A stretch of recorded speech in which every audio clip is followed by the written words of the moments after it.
Good morning, and we want to welcome you once again to another edition of In the Trenches with Dave Lapham, brought to you by First Star Logistics, as always, emanating from the studios that they provide for me. And man, it's amazing. The backdrop, boy, Dave Lapham, 62 in the trenches with a football.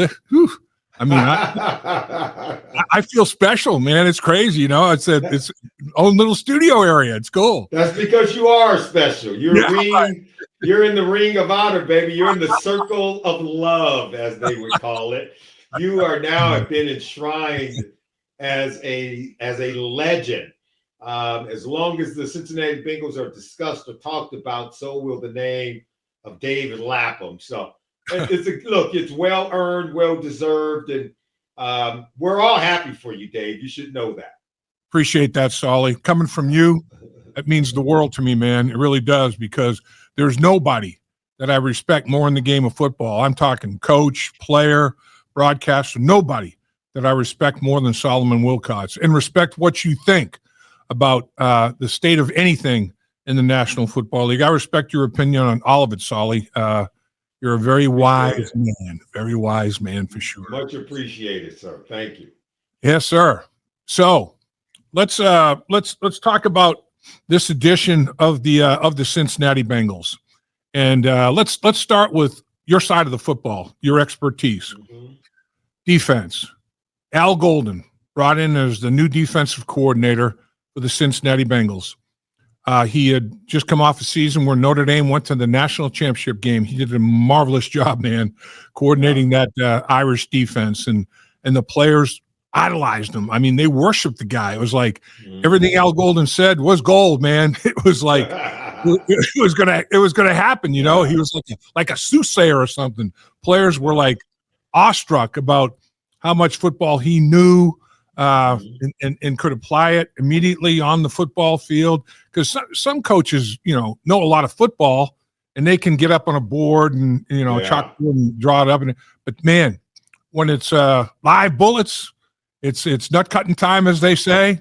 Yeah. Sometimes guys come up short. Al Golden never comes up short, does he? No, because he's a really good coach. First of all, just kind of understand his roots. And I think all of us, we came up in the game a certain way, which allowed us to learn differently. And those of us who were fortunate to be under the right coaches, right? A Paul Brown, for instance, and a Dick LeBeau, for instance. And I'm just saying, you and I both know there's some great coaches across the landscape of this great game of ours. Al Golden came up under Joe Paterno. This guy's one of the most legendary coaches.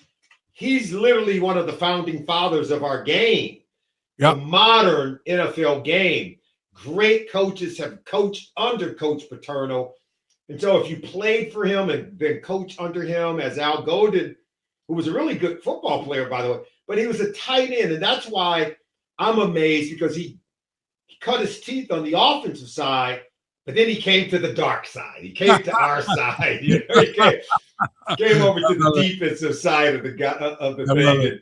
And he learned from some great coaches. And he understands that today's modern game is about defending the pass. You've got to stop the passing game in the NFL if you're going to thrive on defense, right? Only one team last year ran it more than they threw it, and that was the Eagles. But it's uncommon. Our game now is a passing league. It's about the passing game, quick scores. Eliminating the passing game is what you have to be able to draw up, and Al Golden understands that. It starts on the back end, and that's what made him successful at Notre Dame. We've already seen it now. The Bengals defense through the first 2 weeks, by the way, ranks 11th, just outside of the top 10 in terms of scoring drive percentage allowed. It's kind of an at-bat percentage. So offensively, for every at-bat you get, in other words, for every possession, what are you trying to do? Score points. Sure. So that's your scoring drive percentage. How often are you scoring when you get the football? Well, if you're on the defensive side, you want to lower that number, right? Sure. You want to, for every time you're on the field, you want to allow fewer scores per at bats. In other words, per possession. Yep. Right now, in 22 possessions through the 2 games that they faced the opponent, they've only allowed scores on 8 of the 22 opponents' offensive drives. Impressive. That's a percentage about 36%, good enough to be 11th best in the NFL. So they may give up a lot of yards, but they're not giving up points per those possessions, just outside the top 10. They're tied for second most takeaways at 4 through the first 2 games, as you have seen with the 4 interceptions. They haven't created any fumbles yet, but so far so good through the first 2 weeks of the season for Al Golden's defense. Much improved over where we were at this time last year. Sure, absolutely. Solly, you were a great defensive back, not a good player. You were a great player, unbelievably intelligent, knew what was going on, what offenses were trying to do. You were the one that Dick LeBeau trusted to get everybody lined up in the right way on the back end, avoid mistakes pre-snap by being misaligned as such. That never happened when Solomon Wilcots was on the football field. Dick LeBeau prided himself on associating himself with smart players. You guys had a lot of very intelligent defensive backs on that football team that played at a high level, not just smart guys, physically talented guys. I mean, very, very sound football players, excellent football players. What was it like working with Dick LeBeau, who himself was, a takeaway master? I mean, that dude picked a bunch of balls off, man, Hall of Famer himself. Yeah. And sometimes guys that can do it can't teach it. Well, he could do it and he could teach it, couldn't he? Yeah, he sure could. And it was interesting because when I was drafted here, I came here as a corner. And then I remember after the second preseason game, my rookie year, he said, "Look, I want you to start looking in the playbook and look at that safety position." I was like, "Well, I'm still trying to learn this other thing, you know." Right. But in other words, it meant I was going to be burning the late midnight oil because I had to study 2 positions through training camp. And but it all made sense to me. I knew I had to come in and ask a lot of questions. Right.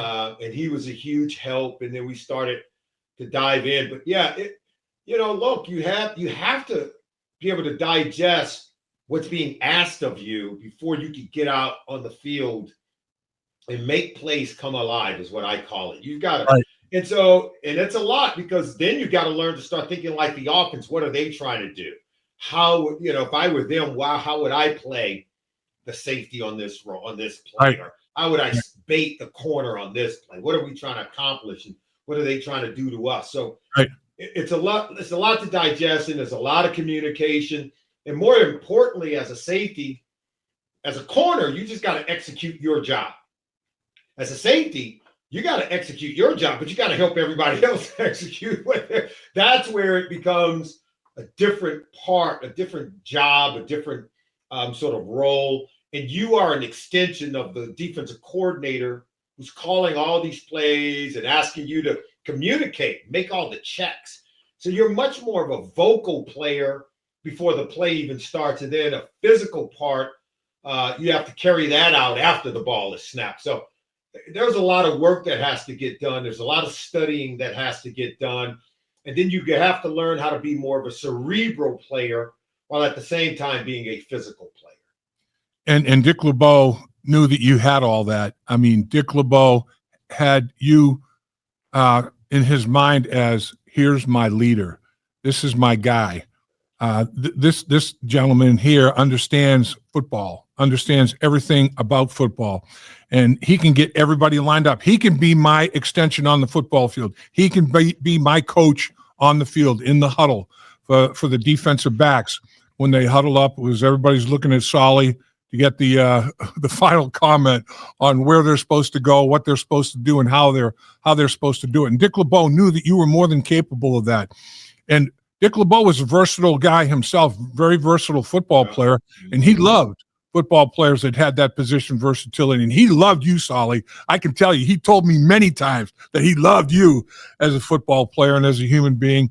What did it mean to you to be able to do everything that you did on the football field, both mentally and physically, being able to handle all of that, all encompassing?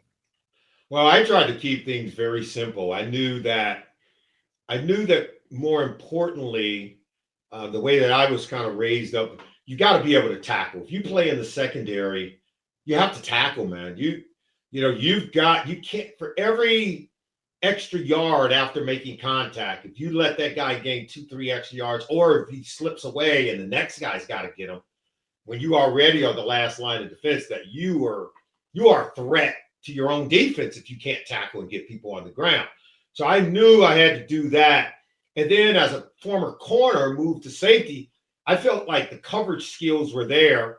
If I'm matched up against a running back or a tight end, and even sometimes a receiver, I felt like I was playing with house money. I was that Right. confident.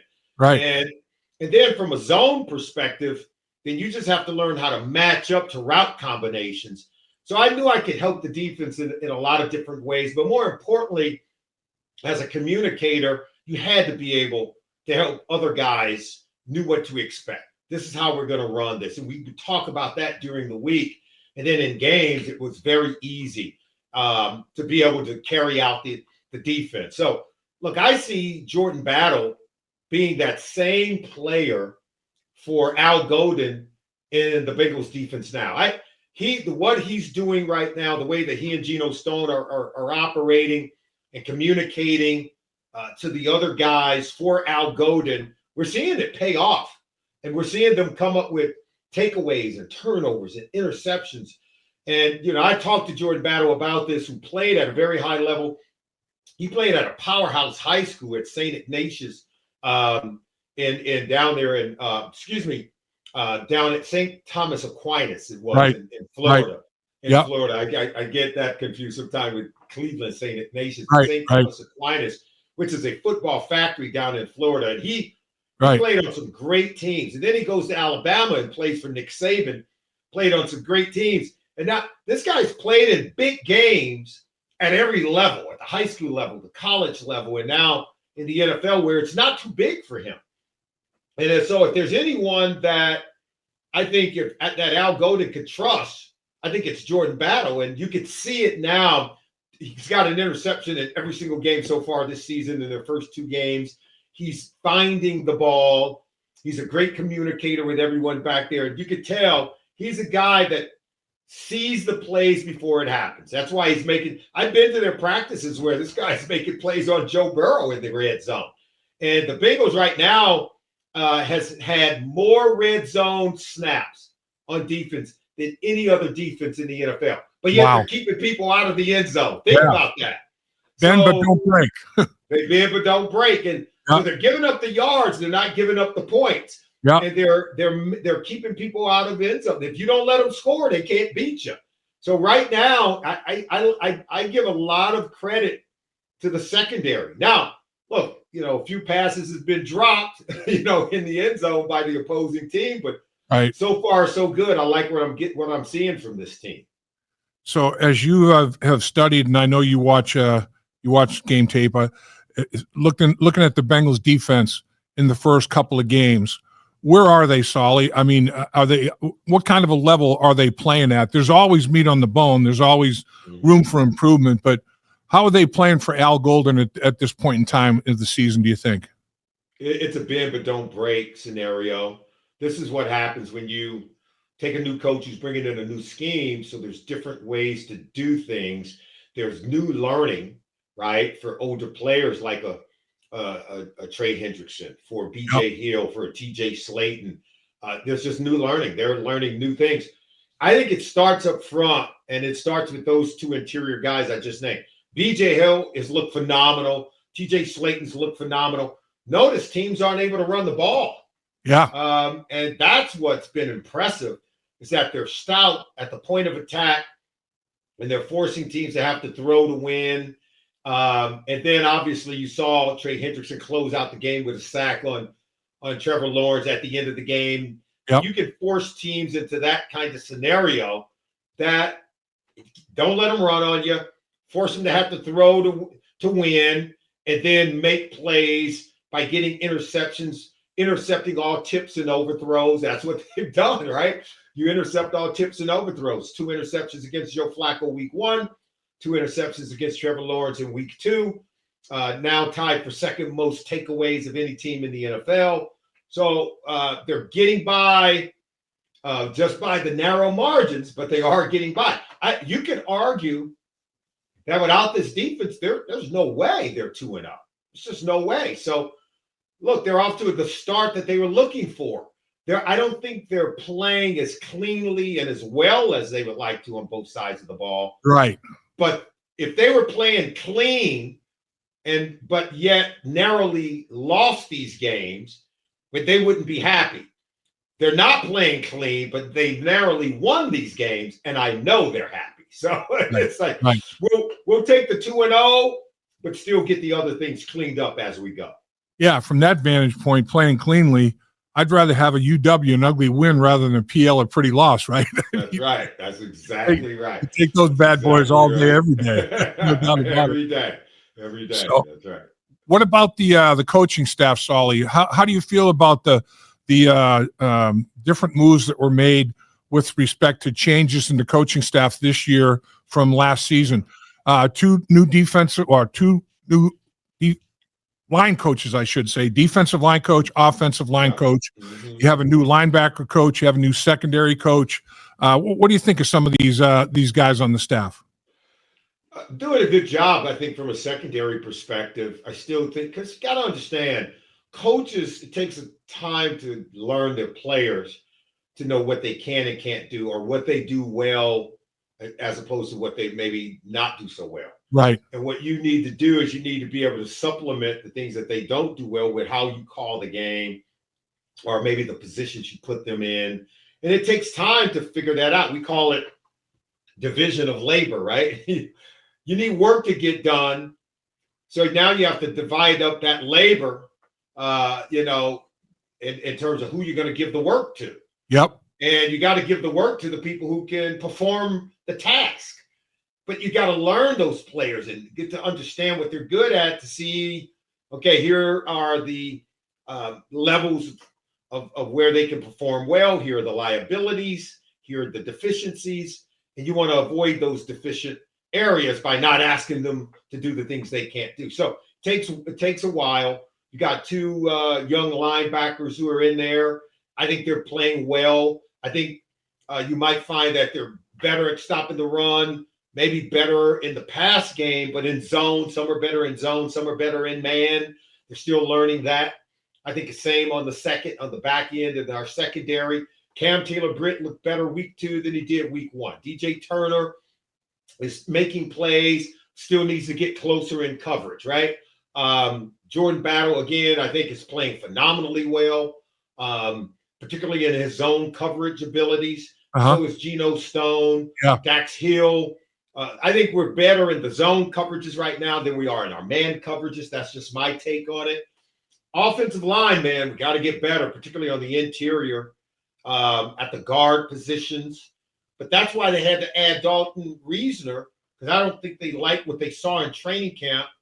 And then you lose, you lose one of the interior guards, and Lucas Patrick, and then you're like, okay, Dalton Reisner's got to get in there, but he didn't have much training camp. So right now, man, they're playing with a Band-Aid on that offensive line, and I think we're getting overwhelmed with the offensive line. We're not picking up the stunts, the twists, the games when they start to run those, those games. When we get a straight pass rush, we're a little bit better. But when they start to do the twists and the stunts, the delayed kind of games that defensive lines run, not picking those up at all. And I think it's cost us. We've seen Joe Burrow get hit way too often, way too much pressure. I mean, the offense can't even move.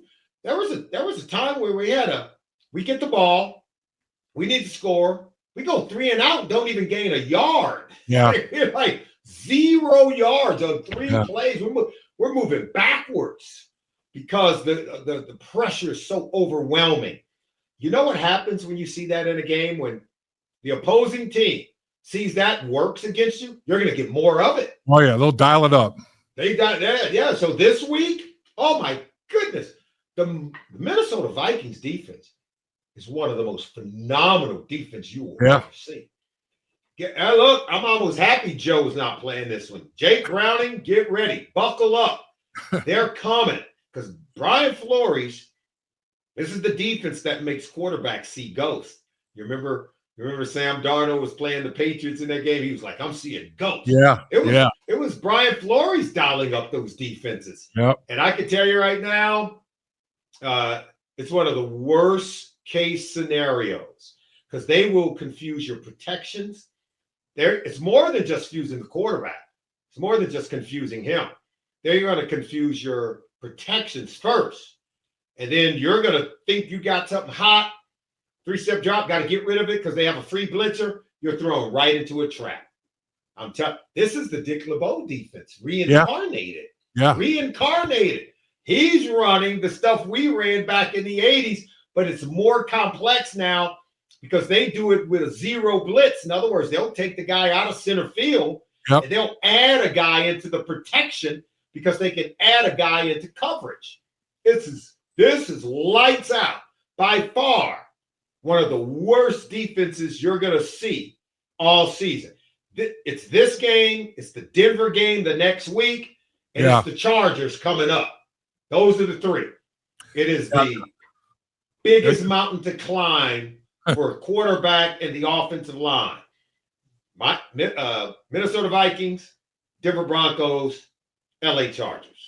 That's a trio right there, man. They pressure and sometimes their philosophy for the most part, in most cases for all three, is they'll bring one more than you can block. There's going to be a free runner. That's right. It's a matter of will the quarterback be able to read which guy is the free runner, to protect himself and to get the ball off. Shame on me for not talking about Joe Burrow's injury sooner, but we've only got a little bit of time left, Solly. But Joe Burrow being taken away from the Cincinnati Bengals in the early stages of Game 2 of this 2025 season, how difficult is that? How difficult is that to deal with? How big a blow is it for the organization and for the football team? And then part B of that question, what do you think of Jake Browning? How will Jake Browning handle it? How will Jake Browning take all this burden of responsibility on his shoulders? And how do you think he's going to play for them? First of all, my heart breaks for Joe Burrow, for his family, his mom and dad, who, look, they care about his health, his long-term health. They care about him as a young man more than anybody else. It ain't even close, right? It ain't even close. And I know Jimmy, who's a coach, he's a football coach, and he gets it. Oh, yeah. He wants to see Joe protected. Nobody wants to see him not able to finish what now is the third time not able to finish the season healthy, right? Yep. And 3 times in 6 seasons. Yeah. That's and look, I'm gonna be honest with you. I think everybody ought to take some accountability. The ownership, the coaching staff, even Joe Burrow himself. Everyone plays a role in protecting the quarterback. He's the franchise. Yep. That's not hyperbole, right? This is as real as it gets. It's fact. It's fact. It is #fact. He's the franchise. So you got to protect him. Right. I don't care if you can't send one more guy out in the pass route. Keep one guy in. If you got to run the ball more, and you and I both know the number one way to protect the quarterback is to run the football. You know why? Because you can't get hit when you're handing it off, right? Yeah. So you got to have a higher. Last year, the Cincinnati Bengals had the second lowest run play percentage, which meant we threw the ball more than anyone else. Joe had more pass attempts than anybody else, more passing yards than anyone else. That tells you, in talking with Bill Parcells, he says this sport it's a 100% injury probability. Right. Not 80%, not 90%, 100% injury probability rate. It ain't if you get hurt, it's about when you get hurt. You play this game, you're gonna get hurt. Right. So you have to try to limit that as much as possible. What does that look like? Running the ball more, short, quick passing game. This is when our offensive line and our protections are not operating at its highest. Because if you're running the ball, you can lower the probability. If you throw quick passes, you can lower the probability. If you run switch routes, you can lower the probability. If you throw the ball short passes, not as far down the field, you can lower the probability. I get it. You got to play the game. You got to push the ball down the field. I get all those screen game. You lower the probability. This is just fact. Yep. On how others externally can help protect the quarterback. Joe throwing the ball on time and in rhythm, getting it out a little faster. That helps him take fewer hits. So everyone, I'm not casting blame here. I'm really finding solutions. This is how you can go about protecting the quarterback better. Because even this Jake Browning now, right? What do you do for him in these upcoming games? Everything I just mentioned now applies to him. Absolutely. All the things that he can do to help protect himself applies to him, right? Look, 2.5 seconds. That's all you get in this league. I don't care what you hear in college. I don't care all these guys running around, extending the plays. Bad things happen when the quarterback holds on to the football too long. Yeah. When you get outside of 3 seconds, all bets are off. You will get hit. You're going to get ear hold because they're bringing more than you can block. Yeah. And they can't block for long. Right? Those are your two inevitable facts. If you hold the ball too long, you're going to get hit because offensive linemen eventually are going to they're going to lose their block. They can't block them forever, right? And they can't hold them because that's a penalty. So the quarterback's internal clock has got to be much faster. 2.5 seconds is the average before you get ear hold. So that, I think if we're paying attention to some of the things I just mentioned, and I think running the ball has to be part of it. Look, I think two things can be true. Everything that Zach Taylor said in his press conference, he's 100% right. Doing it the way that they do it, they've gone to a Super Bowl. They've gone to 2 straight AFC title games. They've won back-to-back division titles. But I think it could also be true that to do things the way you're doing it is going to keep getting your quarterback hit, and you're going to keep getting those results also. That's now the 3rd season with him unable to finish the season healthy. So I think we got to be able to parse what we're doing and do it better.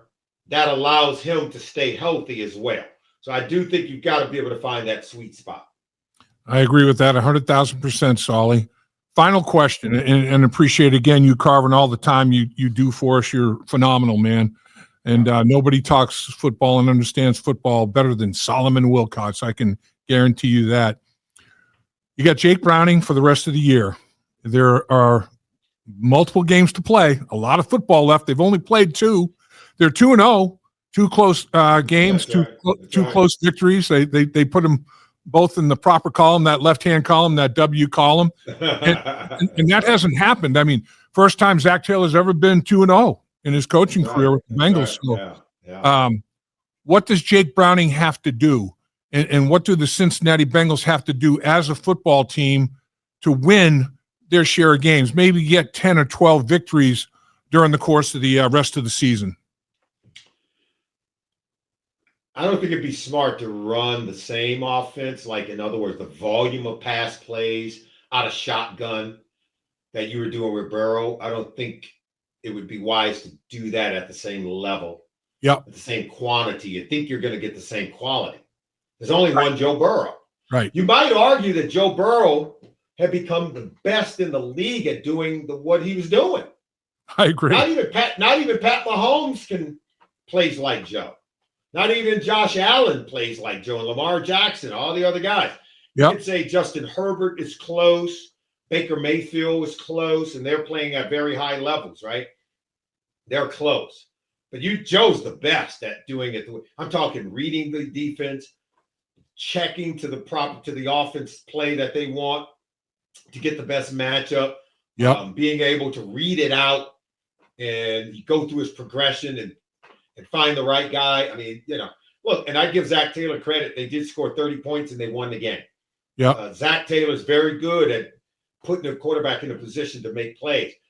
I'm okay with us adding another power back to go along with Chase Brown and Samar J.P. Ryan, Taj Brooks, to add another to really go more 12 personnel, one back, two tight ends, and let Jake work off play action pass. Let him work off the run game.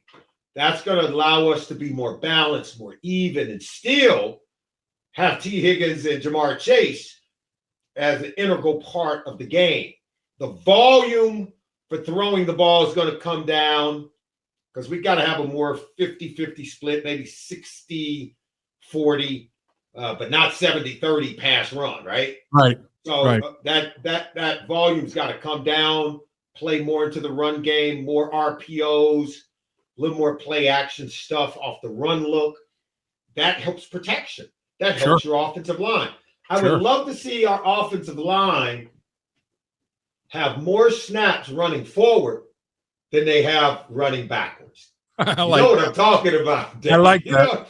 You know what I'm talking about? Because I think they're big. I think they're physical. To allow them to be at their best, let's allow them to lean on the defensive line a bit. Let's allow them guys to smack people in the mouth a little bit. And let's throw off of that. That's what an RPO is. Yeah. Let's throw off of that look.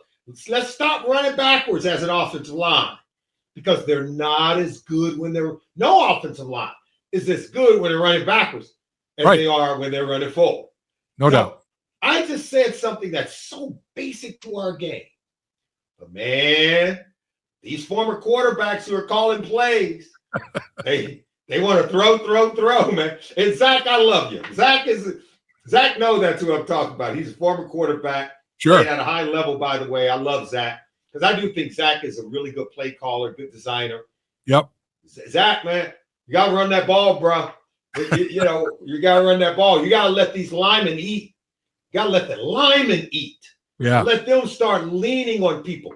Look, I guarantee you, Amarius Mims, Orlando Brown, they're better when they're running forward. Absolutely. They're better when these dudes are 300-plus pounds. When they're smacking people in the mouth.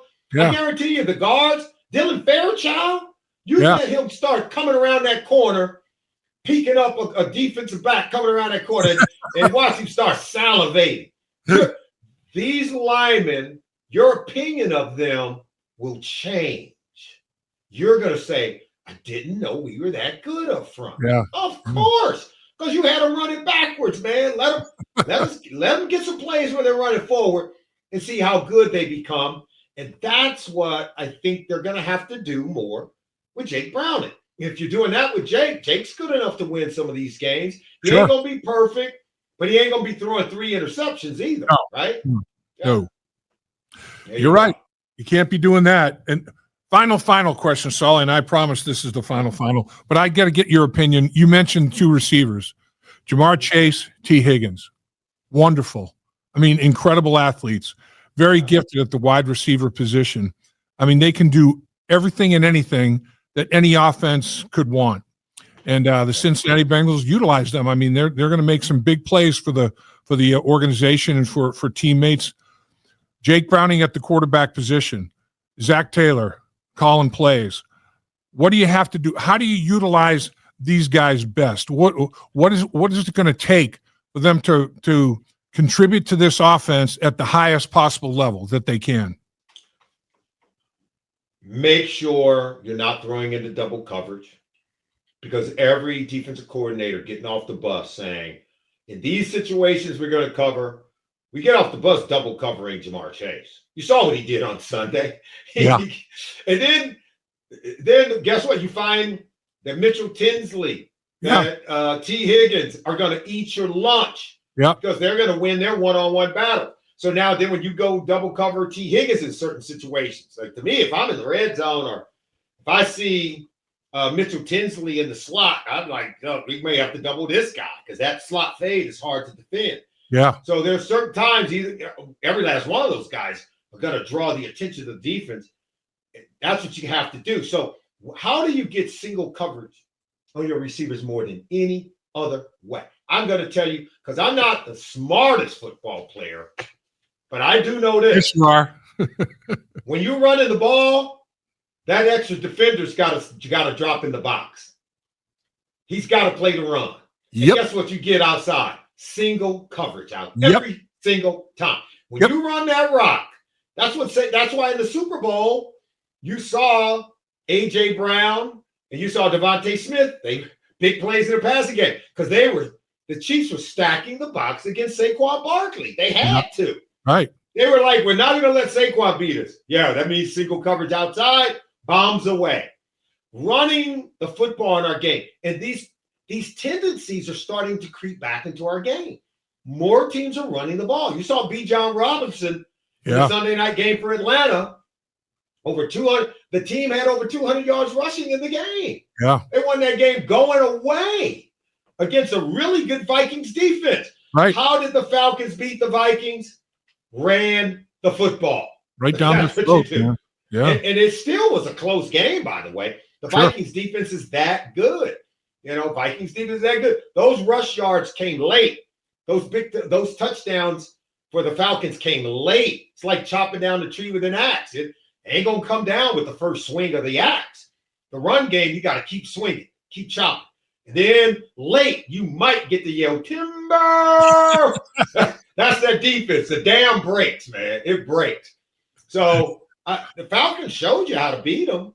But, the Bengals have those assets. I do think they need to add maybe a running back.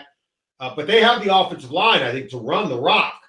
And I think that's what's going to be needed to leverage Jake Browning, to leverage Jamar Chase, to leverage, T. Higgins. Sure. This Mitchell Tinsley dude got game now. He's real. He's got some game.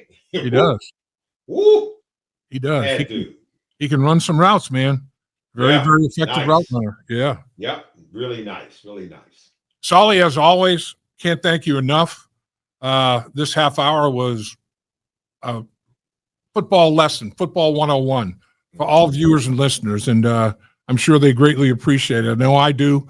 And thanks for your time again, because I know, Solly, it's valuable because you are the man. Well, you're the man as well. Congratulations to you for going in the Bengals Ring of Honor. I'm going to be there that night. I'll be cheering for you. I'll be just as happy for you as everyone else in Cincinnati Bengals Nation. We're all proud of you. You've represented the team, the town, the city of Cincinnati in such a wonderful way in all of your years as a player and someone who covers this great game of ours. And I don't know that we can ask any more of anyone who's ever wore Bengals stripes by the way you've contributed to the game and to the community, Dave. And you're so deserving of the honor. I couldn't be more happier for you, and I'm sure everyone feels the same way. Solly, your words are humbling, man. I mean, it's unbelievable. Like I said, coming from a person like yourself, a player like yourself, a football savant, your words are just unbelievable. I mean, I can't wrap my arms around them. I appreciate the high praise. I don't think I'm worthy of it, but I certainly do appreciate it, sir. Thanks, Solly. Right. Okay. Take care, baby. Take care of family. Stay well, man. All right. Bye-bye. See you.